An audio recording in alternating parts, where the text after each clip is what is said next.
Pidi, 3 desa di Kecamatan Tangsel, Kabupaten Pidi, terendam banjir. Luapan pada Senin malam sekira pukul 20.30 WIB. Anggota DPRK Pidi, Hizbullah mengatakan, banjir disebabkan tingginya curah hujan di dataran tinggi pegunungan Tangsel. Sejak Senin sore, sejumlah rumah warga mulai terendam akibat meluap air sungai. Hujan lebat terjadi sejak sore tadi, kata Hizbullah.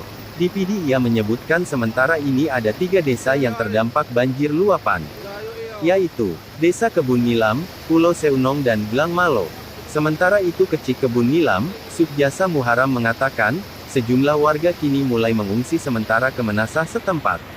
Menurutnya debit air banjir terus meningkat saat ini sehingga warga mulai memindahkan barang-barang agar tidak terbawa arus banjir. Kondisi saat ini debit air terus meningkat dan mengalir deras hingga terendam sejumlah rumah warga. Terang Subjasa, menurutnya, hingga saat ini hujan masih mengguyur wilayah Tangsel sehingga warga harus siaga dikarenakan kondisi banjir masih terjadi. Sebagian warga untuk sementara mengungsi di Menasah menunggu surutnya air banjir. Kemudian dalam video yang beredar di sejumlah grup WhatsApp terlihat genangan air banjir juga mulai terendam kantor kepala desa Pulau Seunong dan perkarangan masjid.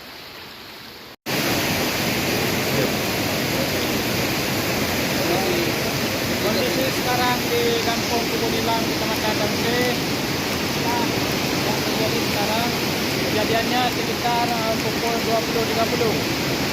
Jadi air langsung dari arah sungai sehingga dapat mengalir di depan Menasah Kampung Kebun Nilam dan juga masuk ke